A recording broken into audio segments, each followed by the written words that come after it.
சற்று முன் கிடைக்கப்பெற்ற மிக முக்கியமான செய்தி ஒன்று வெளியாகி உள்ளது. சசிகலாவின் வீட்டிற்கு சென்ற ஓபிஎஸ் அவர்கள் திடீரென்று சந்திப்பு.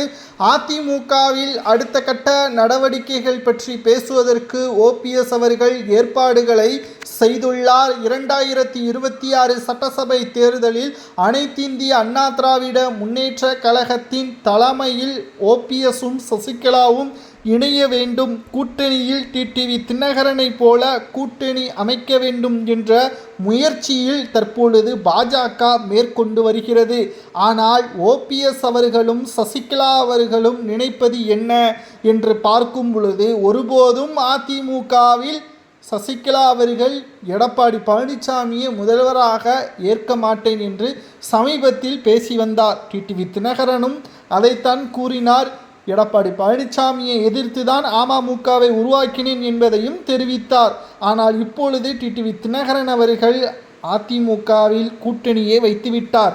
ஓபிஎஸும் சசிகலாவும் இணைந்து விட்டால் அதிமுகவிற்கு ஒற்றுமை என்பது 100% வந்துவிடும். இதனால் திமுகவை வீழ்த்துவதும் சுலபமாகிவிடும் என்பதுதான் பாஜகவின் திட்டம்.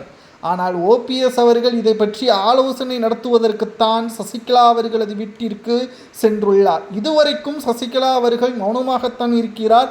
நல்லது நடக்கும் என்று அவர் சமீபத்தில் பேட்டி ஒன்றையும் வெளியிட்டிருந்தார். ஆனால் எதிர்பாராத வகையில் ஓபிஎஸ் அவர்களது கூட இருந்த வைத்திலிங்கம், மனோஜ் பாண்டியன், செங்கோட்டையன் போன்றவர்கள் திமுகவிலும் தாவேகாவிலும் இணைந்து விட்டார்கள்.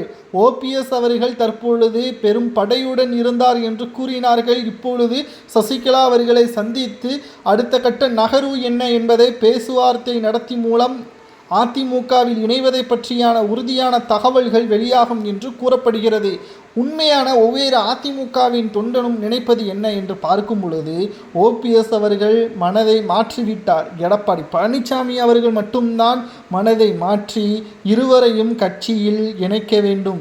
எடப்பாடி பழனிசாமி அவர்கள் பலரையும் மன்னித்து விடுகிறார்.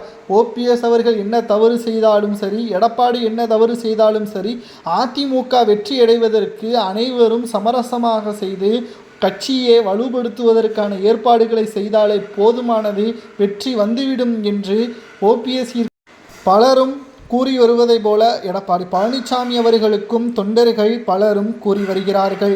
அனைத்திந்திய அண்ணா திராவிட முன்னேற்ற கழகத்தின் நிலைப்பாடு என்னவாக மாறப்போகிறது என்பதை பற்றி ஆலோசனை செய்வதற்கு சசிகலா அவர்களது வீட்டிற்கு ஓபிஎஸ் அவர்கள் செல்வதை பற்றி அதிமுகவின் உண்மையான தொண்டர்கள் கமெண்ட் வாயிலாக கூறுங்கள். சசிகலா ஓபிஎஸ் அதிமுகவில் இணையலாமா அல்லது தாவேகாவில் இணையலாமா என்பதை கமெண்டில் கூறுங்கள்.